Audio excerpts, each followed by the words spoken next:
Hello students, आज का topic है Kirchhoff current law and Kirchhoff voltage law. ठीक है, तो इलेक्ट्रिकल सर्किट एनालिसिस में आज कंटिन्यू करते हैं। सब्जेक्ट का नाम है आपका इलेक्ट्रिकल सर्किट एनालिसिस। ठीक है, ये आपका सब्जेक्ट है इलेक्ट्रिकल सर्किट एनालिसिस। इसके टॉपिक है आज के KCL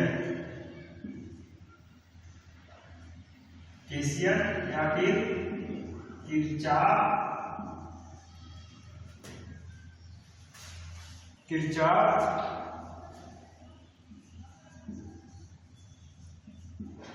current law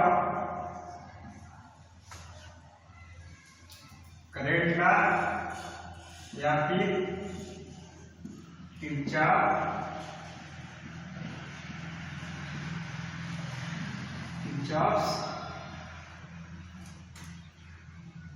first law.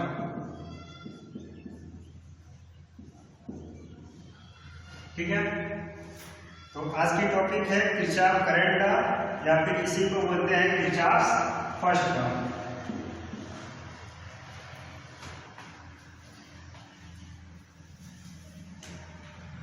ठीक, तो इन्होंने क्या बताया था कि किसी भी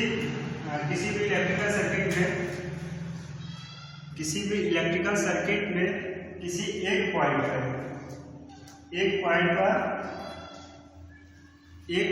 पर क्या होगा, सभी आने वाली करंट का क्या होगा, अलजेब्रिक सम 0 होगा।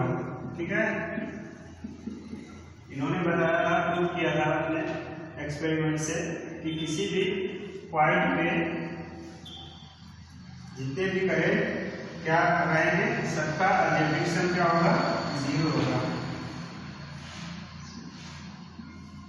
ठीक, तो ये एक पॉइंट हो गया, इस पे कई सारे करंट आ रहे हैं और यहाँ से जा रहे हैं। ठीक, तो मान लो ये करंट I1 है, ये करंट I2 है, I3, I4 और I5। ठीक, 5 करंट है। ठीक, तो पांचों करंट का बीजगणितीय योग क्या होगा, 0 होगा। या फिर इसको अलग भाषा में क्या कहेंगे, किसी भी बिंदु पर आने वाली धाराओं का योग इक्वल टू होगा उसी बिंदु पर से जाने वाली धाराओं का योग बराबर होगा। ठीक, जैसे इस बिंदु पर कौन कौन से करंट आ रहा है, I4 आ रहा है, I3 आ रहा है और I1 आ रहा है। ठीक, I1 आ रहा है प्लस I3 आ रहा है प्लस I4 आ रहा है। ठीक, और इस बिंदु को छोड़ के कौन कौन जा रहे हैं, करंट I5 छोड़ के जा रहा है और I2 जा रहा है। ठीक, तो ये क्या होगा, इसके बराबर हो जाएगा। ठीक, कौन कौन से छोड़ के जा रहा है, I2 जा रहा है और I5। ठीक,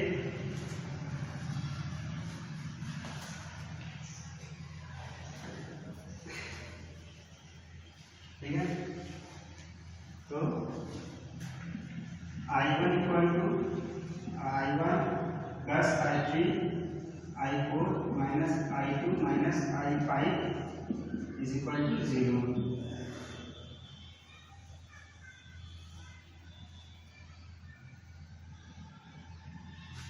हो गया, किसी भी बिंदु पर आने वाली सभी धाराओं का बीजगणितीय योग क्या है, 0 है। यही क्या है, किरचॉफ का फर्स्ट लॉ। ठीक, प्रूफ भी हो गया। या फिर इसको क्या बोलते हैं, summation of I equal to 0। ठीक, ये तो करंट के लिए हो गया। और मैंने एक और अपना लॉ बताया था वोल्टेज के रेस्पेक्ट में। ठीक है, उसको भी देख लेते हैं।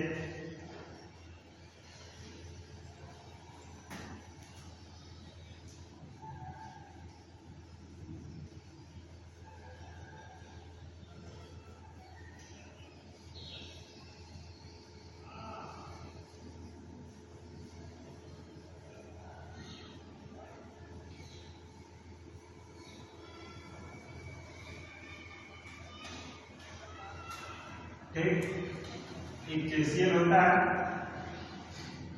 एक केवीएल होता है। केसीएल होता है किरचॉफ करंट लॉ, और केवीएल होता है आपका किरचॉफ वोल्टेज लॉ या फिर किरचॉफ सेकंड लॉ। ठीक है,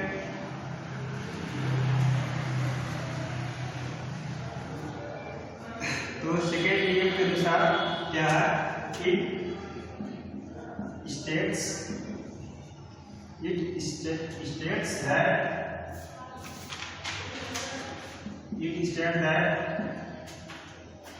that the algebraic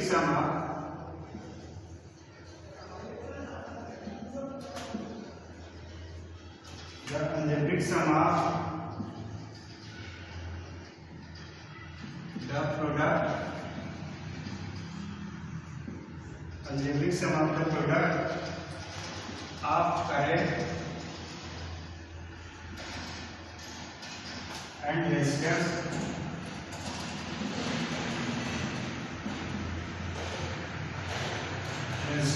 in each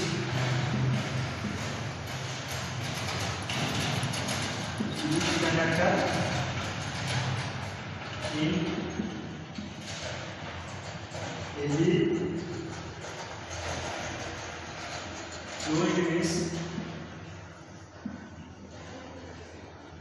any closed mesh in a network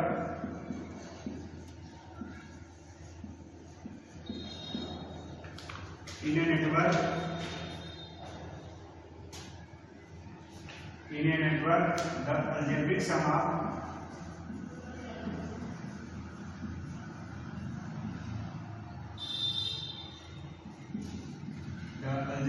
of the EMF in that path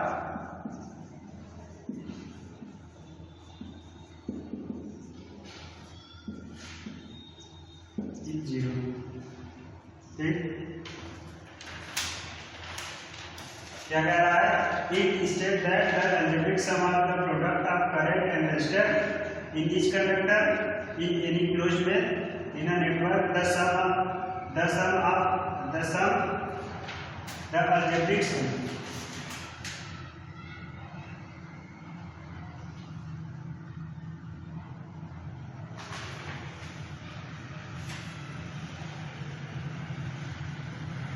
the algebraic sum of the EMF in that path is 0. ठीक, तो ये क्या कह रहा है, summation of I into R plus summation of EMF is equal to 0। ठीक है,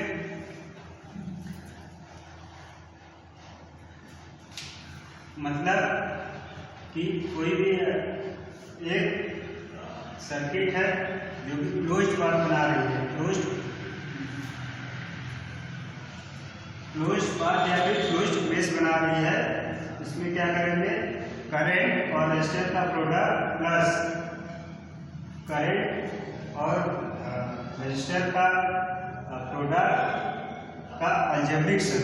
ठीक है, और उसमें जितने भी बैटरी सोर्स लगे होंगे, जितने भी वोल्टेज सोर्स लगे रहेंगे, उसका भी अलजेब्रिक सम किसके बराबर होता है, 0 के बराबर होता है। जैसे कोई ये नेटवर्क दे दिया है आपको,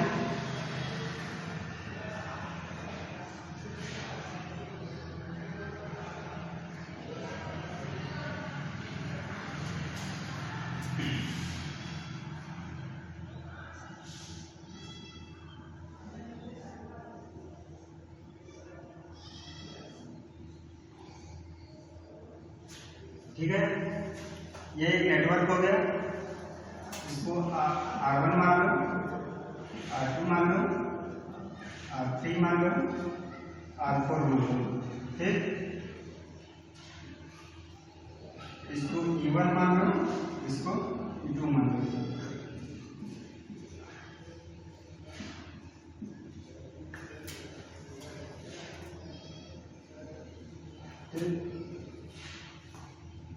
और करंट का डायरेक्शन ये है।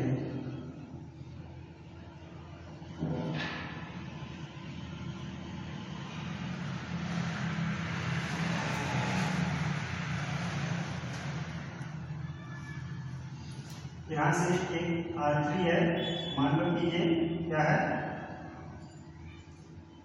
और यहाँ से करंट निकल के इसका इधर एक करंट जा रहा है, तो इसका देखेंगे क्या होगा। तो आप चाहे किधर से भी आप लगा सकते हैं। आप हो सकता है आप इस डायरेक्शन में जाएं, वही मान आएगा, इस डायरेक्शन में जाएंगे वही मान आएगा।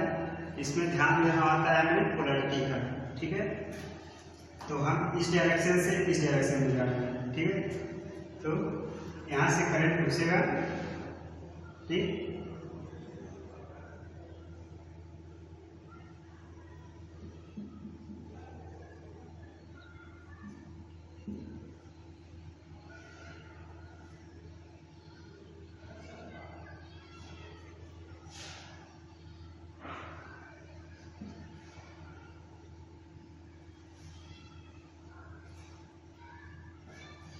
ठीक, तो ले लेते हैं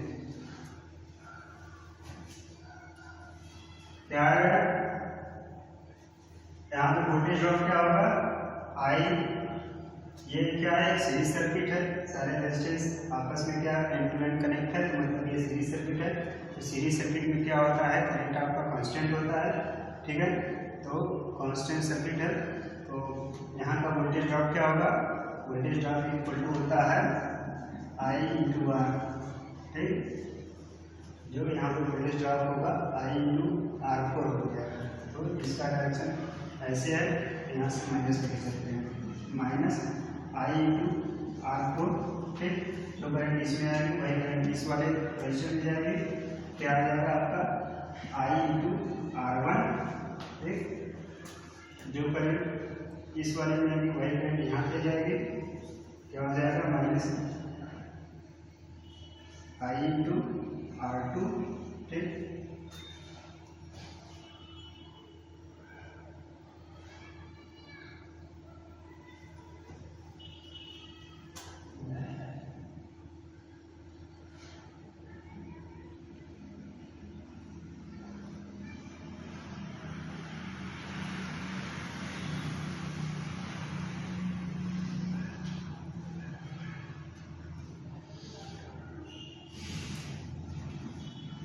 माइनस E2 माइनस E2, ये इसका डायरेक्शन इधर है, इसका डायरेक्शन इधर है, ये क्या हो जाएगा, plus IR3 plus E1 equal to 0, ठीक है। तो आ जाएगा आपका I1 R4 I R1 I R2 plus I R3 is equal to minus E1, minus क्या करेंगे, यहाँ से माइनस कॉमन ले लेंगे, I R4 plus I R1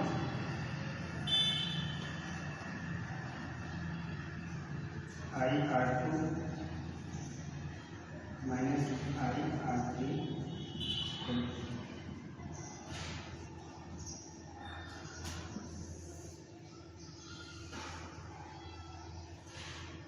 ठीक है। ये एक किरचॉफ वोल्टेज लॉ होता है।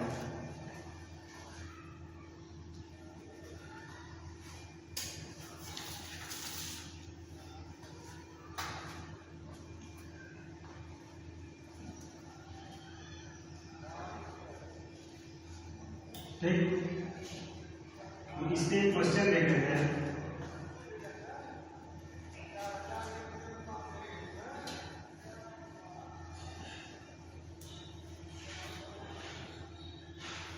इस पे क्वेश्चन है,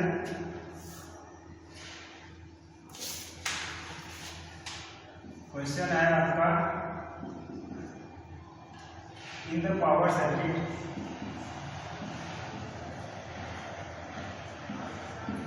in the power circuit shown below,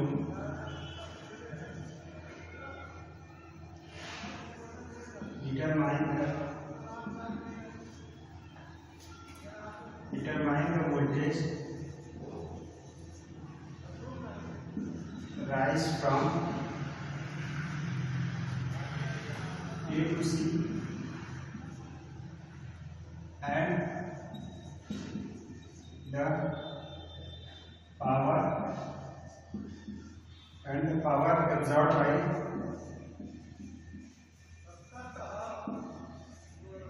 by the portion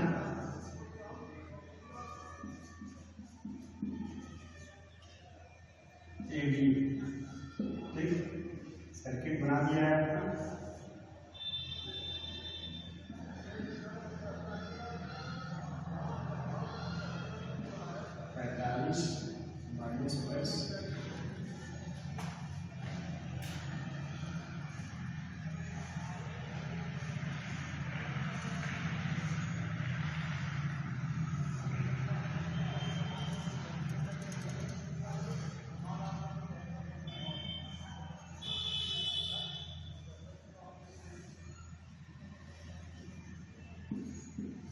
-22 ओम है, 5 वोल्ट है, 5 ओम है, 8 ओम है और 3 है।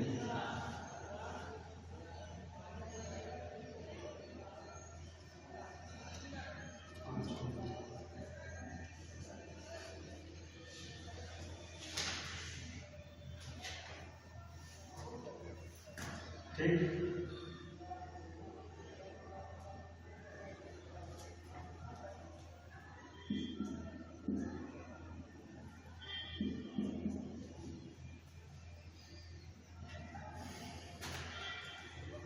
ठीक है। तो इसमें क्या कह रहा है question, in the power circuit shown below determine the voltage rise from A to C and the power absorbed by the portion A to B. ठीक है, तो इसमें क्या है, इसका नंबरिंग क्या है,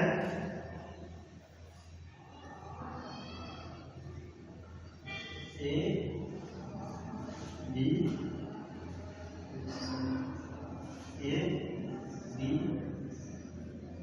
सी डी। क्या है, मतलब पूछ रहा है कि ए टू सी कितना वोल्टेज राइज हो रहा है और ए टू डी कितना पावर एब्जॉर्ब हो रहा है। ठीक है, तो केवीएल लगा देते हैं। करंट का डायरेक्शन ऐसे मान लेते हैं, हमेशा माइनस के चलने पर क्या होता है, आसानी होता है। ठीक है, तो अप्लाई केवीएल। ठीक, केवीएल अप्लाई करने के बाद क्या आएगा, यहाँ से -5i -45 वोल्ट -2i -5 -5i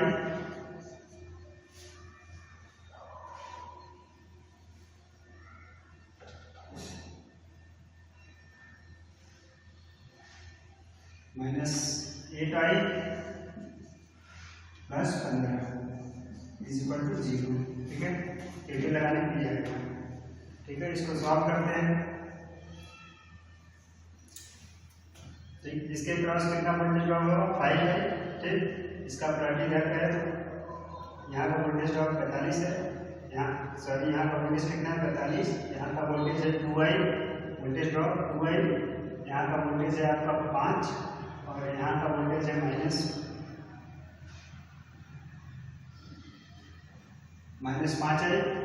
यहाँ का वोल्टेज है आपका -8i और यहाँ का वोल्टेज है आपका 10। ठीक है, इसको सॉल्व करने में क्या मिलेगा,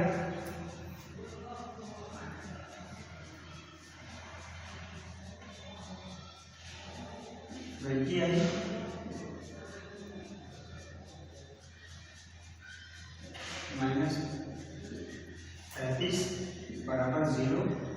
आई इक्वल टू आ जाएगा आपका 1.75।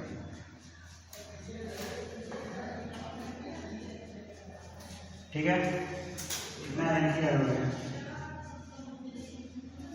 हमें तो करंट मालूम हो गया, करंट कितना स्पीड फ्लो हो रहा है 1.75। ठीक,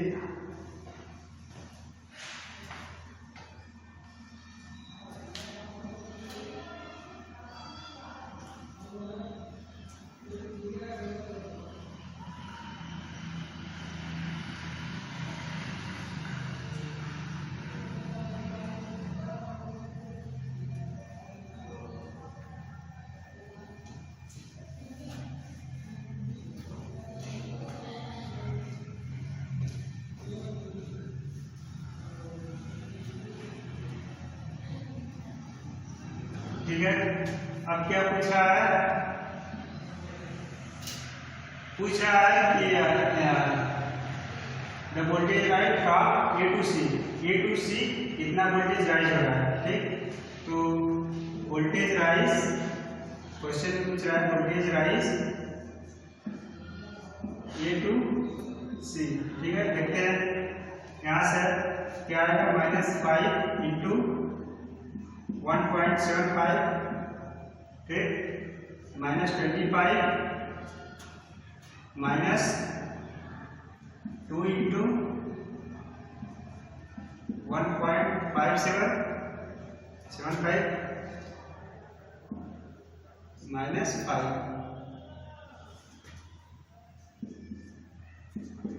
कितना आ जाएगा आपका,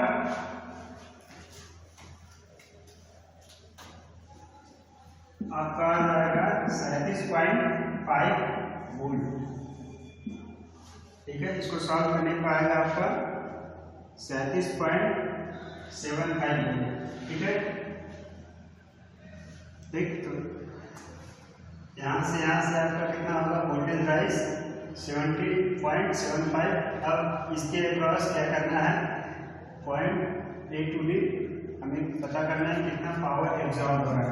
ठीक है, पावर एब्जॉर्ब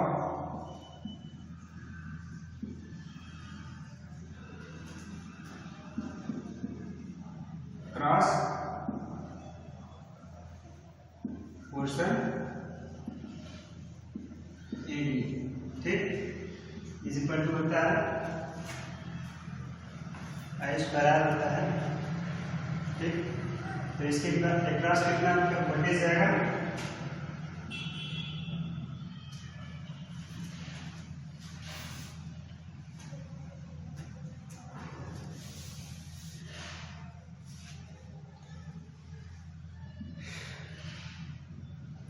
इसके क्रॉस क्या होगा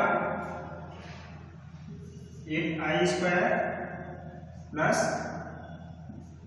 15 गुणे आई। आई का वैल्यू क्या निकाल रहे हैं 1.75 का स्क्वायर हो जाएगा प्लस 15 गुणे 1.75। तो यहाँ से आपका आ जाएगा आंसर 50.75 वाट। ठीक है, यही आपका आंसर है। ठीक है, तो आज के लिए बस इतना ही। Thank you.